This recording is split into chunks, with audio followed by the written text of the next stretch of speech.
한국인들은 다들 초능력자인가 봐요. 세계 각국의 사람들을 만나본 이탈리아 스튜어디스가 사연을 보내왔습니다. 초능력자 같은 한국인 덕에 위기를 넘기고 한국과도 특별한 인연을 맺게 되었다는데요. 대체 무슨 일일까요? 오늘의 사연 시작합니다. 안녕하세요. 저는 이탈리아의 항공사에서 스튜어디스로 일하는 이사벨라라고 합니다. 저는 경력이 아주 오래되지 않았어요. 중간에 코로나 때문에 취직이 좀 많이 늦어져서 이제 갓 2년차가 되었는데 오늘은 한국인들과 관련된 특별한 제 경험과 인연을 소개해보려고 합니다. 사실 아직도 비행을 할 때면 긴장을 하는 편이긴 한데요. 신입 시기에는 정말 긴장해 있었어요.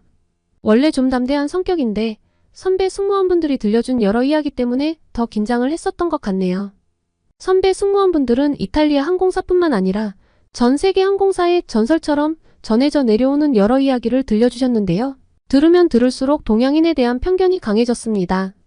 이륙 전 비행기에 동전을 엔진에 던진 중국인 이야기라든가 기내에서 잠시 기다려달라는 지시를 지키지 않고 난동을 피운 중국인, 술에 취해서 한국이 싫다고 공항에서 난동을 피운 일본인 등등 한두 가지가 아니었거든요.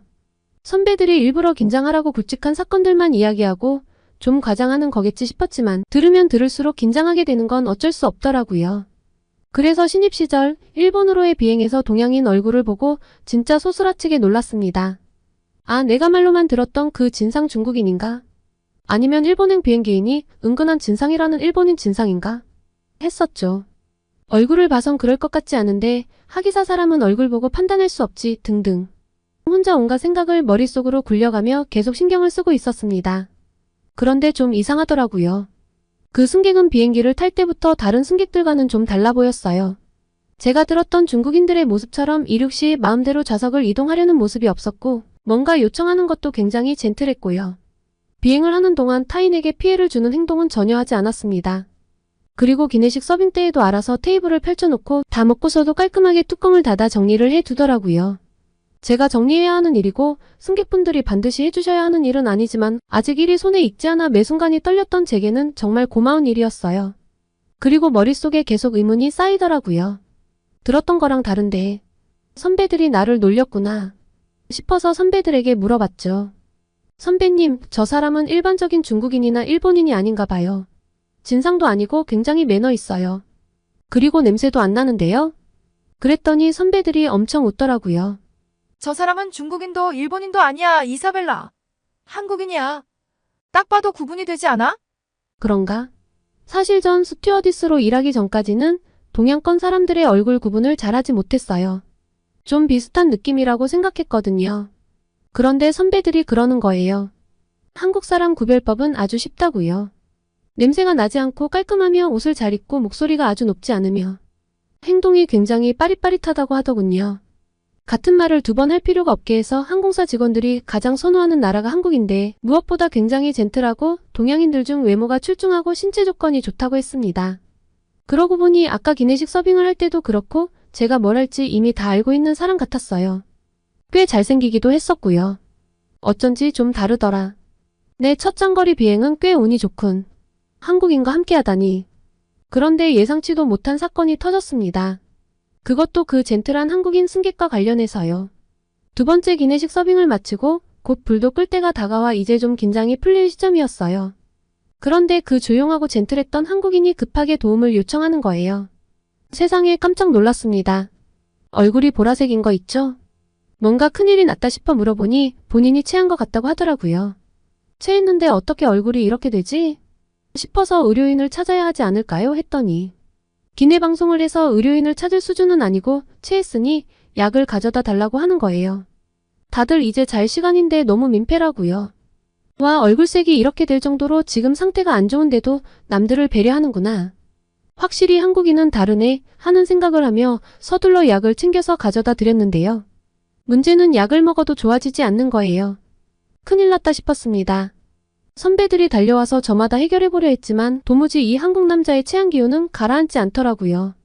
심한 편두통과 호흡곤란을 호소하며 얼굴이 점점 더 보라색으로 변하는 걸 보다 못해 저희는 의료 종사자를 찾는 기내 방송을 했습니다. 다행히 이탈리아 간호사가 손을 들어줬어요. 이제 진짜 해결되는구나 했는데 의료 종사자가 나서도 해결이 되지 않더군요. 미치고 팔짝 뛸 노릇이었습니다. 그 와중에 이 착한 한국 남성은 자기도 체한 것이 왜 해결이 안 되는지 모르겠다며 미안하다는 말을 반복하고 있었고요. 비행이 순탄하네 어쩌네 입방정을 떨었던 내 탓인가 하며 뒤에서 곤란해하고 있는데 어떤 동양인 할머니께서 제 등을 두드리셨습니다. 옆에 있던 따님이 영어로 대신 물어봐 주시더라고요. 앞에서 무슨 일이 일어난 거냐 라고 하시길래 간략히 설명을 드렸어요. 앞자리 남자가 엄청 심하게 체했는데 약을 먹고 의료 종사자가 조치를 해도 해결이 안 되는 상황이라고요. 이 설명을 전달받는 할머니 얼굴을 보셨어야 해요. 뭐 이런 걸로 이 난리들이야 라는 얼굴로 본인의 작은 가방을 뒤지시더라고요. 그러더니 혈당 체크하는 바늘을 꺼내시는 거예요.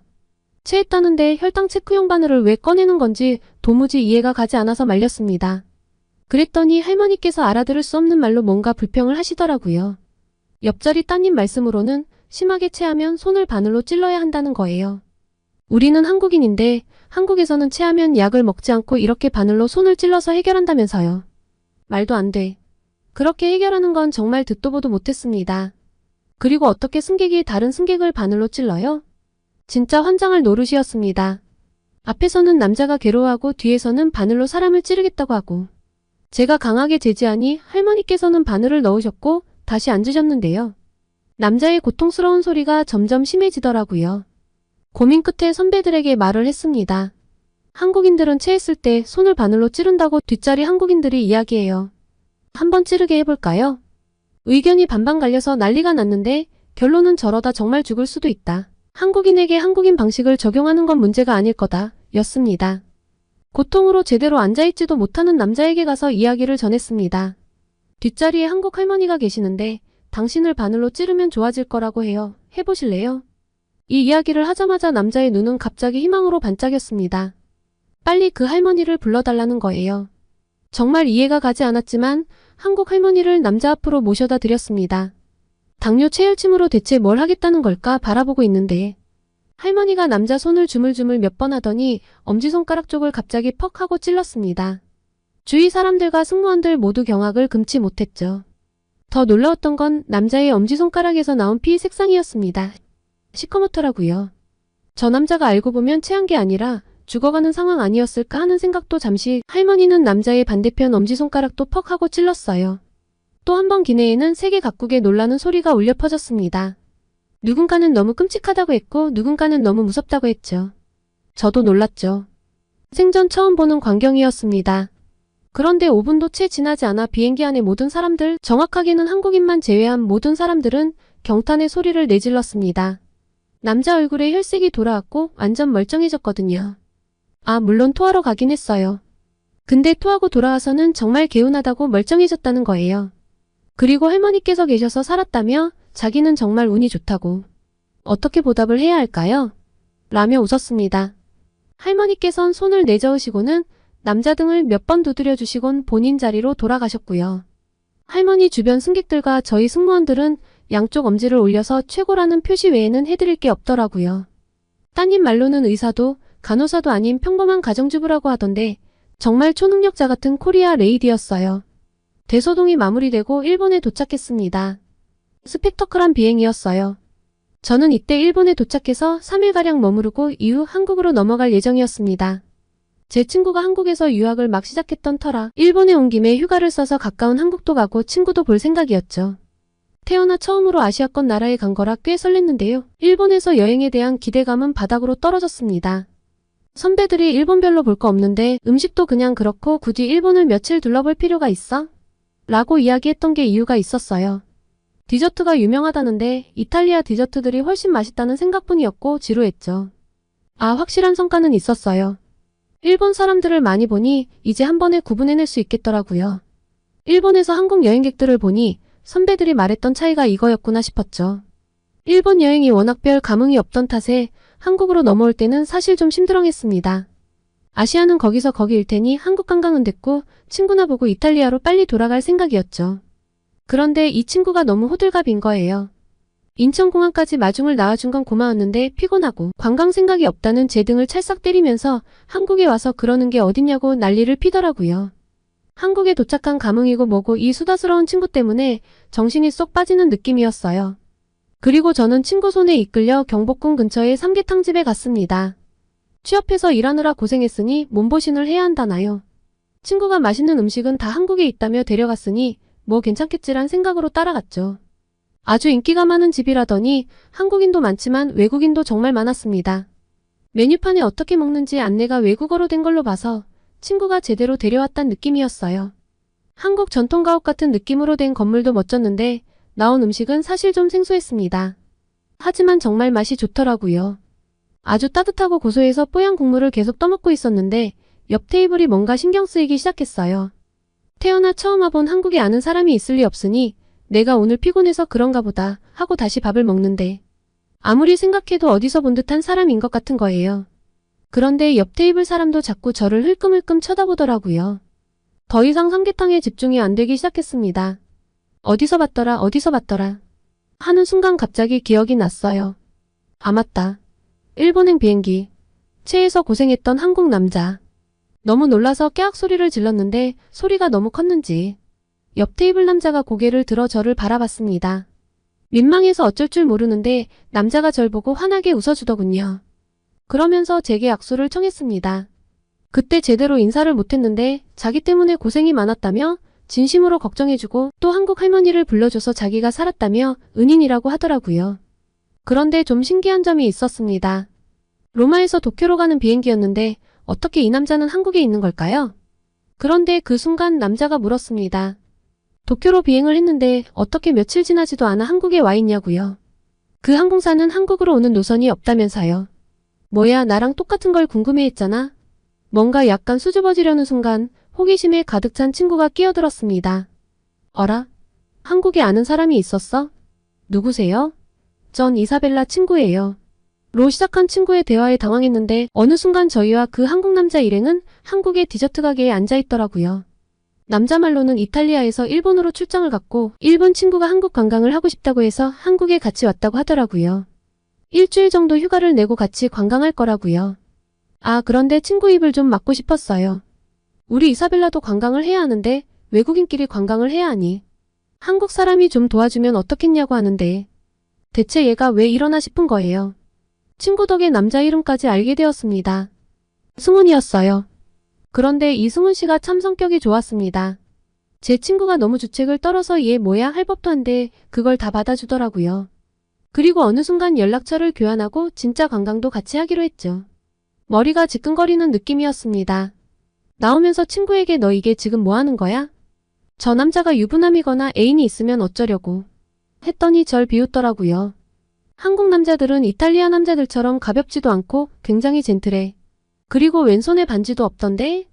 결혼 안 했어. 그리고 여자친구가 있으면 일본 남자애를 데려와서 같이 관광을 하겠니? 무엇보다 널 보는 눈빛이 심상치 않았다니까. 난 느낌이 왔어. 그렇게 저는 난생 처음 방문한 한국에서 이탈리아 여자 둘과 한국 남자 하나, 일본 남자 하나라는 특이한 조합으로 관광을 시작했습니다. 아무래도 한국인이 관광을 이끌어주니 편하긴 편하더라고요. 제 친구가 한국어를 좀 할 줄 알지만 아직 한참 배워야 하는 수준이라 친구를 믿고 어딘가를 가기는 좀 어렵거든요. 그리고 무엇보다 얼떨결에 2명의 외국 여자까지 관광을 시켜줘야 하는 승훈 씨 입장도 곤란했을 텐데 배려도 잘해주고 참 친절했습니다. 많이 걸을 땐 가방을 들어주기까지 했어요. 처음엔 당황스러웠는데 승훈 씨의 매너에 적응해버린 제가 당황스러울 정도였죠. 그리고 많은 대화를 통해 조금씩 알아갈수록 참 괜찮다는 생각이 들더라고요. 이탈리아 남자들이 로맨틱하다고 알려져 있지만 사실 좀 많이 가볍거든요. 그런데 승훈 씨는 진지함과 유머러스함이 다 있었어요. 이탈리아 유학을 와서 이탈리아 회사에 다니고 있어 이탈리아어도 수준급으로 잘해서 소통하기도 어렵지 않았고요. 제가 한국 여행을 오기 전 친구가 귀에 피나도록 이야기했던 한국의 장점은 사실 잘 기억이 안 났는데 승훈 씨가 말하는 한국 이야기는 왜 그렇게 재미있고 쏙쏙 들어오는지 참 신기했던 경험이었습니다. 많이 친해져서 이탈리아로 돌아가는 비행기도 같이 맞추기로 했죠. 그리고 이탈리아로 돌아가는 비행기에서 승훈 씨가 이야기를 했습니다. 저와 진지한 관계가 되었으면 한다고요. 결말이요? 다들 예상하시듯 진지하다 못해 아주 깊은 관계로 잘 만나고 있답니다. 승훈 씨를 통해 한국과 한국인을 알아가면 알아갈수록 승훈 씨에게 절 각인시켜준 한국 할머니 그리고 친해질 수 있게 같이 관광을 하게 해준 친구에게 참 고마워요. 친구 말대로 한국 남자는 이탈리아 남자들에 비해서 아주 젠틀하고 진중했습니다. 매너도 아주 좋고요. 아, 좀 특이한 면은 있었습니다. 지금은 적응을 했는데요. 화장실을 정말 자주 가더라고요. 이탈리아 사람들 같지 않아서 좀 생소했지만 알면 알수록 정말 관리가 철저하구나 하고 느꼈는데요. 아침에도 샤워를 하고 나가고 저녁에도 샤워를 하는데 좀 더운 날이면 중간에도 샤워를 하더라니까요. 그렇게 자주 씻어서 냄새가 안 나는 걸까요? 그런데 밖에서 돌아다니다가 땀을 흘려도 나쁜 치취가 전혀 없더군요. 데오드란트를 쓰지 않는데도 몸에서 향긋한 냄새가 나다니 정말 부러워요. 승훈 씨를 만나다가 다른 유럽 사람들을 만나면 유럽인 특유의 체취가 느껴져서 저도 모르게 이마를 찌푸리게 되곤 합니다. 아, 그리고 한국 남자는 밥도 좀 많이 먹어요. 신기한 건 그렇게 먹는데 살이 잘 안 찌더라고요. 빵이나 파스타는 먹은 것 같지 않다고 한국식 밥을 잘 요리해서 먹는데 저도 이제 꽤 입맛을 들였습니다. 먹는 양을 보면 그때 많이 먹어서 체했던 것 같은데 승훈 씨 말로는 갑갑한 기내에서 기내식이 계속 빵, 파스타 같은 것들만 나오니 소화가 제대로 안 됐다고 하더라고요. 생각해보면 참 신기해요. 승훈 씨가 심하게 체했을 때 초능력자 같은 한국 할머니가 등장해서 문제 해결뿐 아니라 승훈 씨가 제 얼굴을 제대로 기억할 수 있었고 도착지였던 도쿄도 아닌 서울의 삼계탕집에서 만난 승훈 씨까지 꼭 드라마 같지 않나요? 이렇게 좋은 사람을 만나게 된 것에 매사 감사한 요즘입니다. 얼마 전 프로포즈를 받아서 조만간 한국으로 승훈 씨 부모님을 다시 뵈러 갈 예정인데요. 사실 제 첫 한국 관광은 승훈 씨에 대한 기억만 있어서 이번에 가면 한국의 명소를 제대로 둘러볼 예정입니다. 한국 관광을 하면서 또 재미있었던 이야기가 있으면 전하겠습니다. 아, 맞다. 정작 제 친구는 한국 남자를 만나고 싶은데 남자친구를 아직 못 만났다고 울상인데 구독자분들 중 좋은 한국분이 있으면 소개해 주실 수 있을까요? 한국어도 이제 곧잘하고 좀 정신없고 수다스러워서 그렇지 애가 착하긴 착하거든요. 오늘은 한국 남성과 우연한 기회에 교제하게 된 이탈리아 스튜어디스의 사연이었는데요. 오늘의 사연 어떠셨나요? 오늘의 사연이 마음에 드셨다면 구독과 좋아요를 눌러주세요. 여러분의 구독과 좋아요는 계속해서 좋은 사연을 소개할 수 있는 힘이 됩니다. 이상 감동저장소였습니다.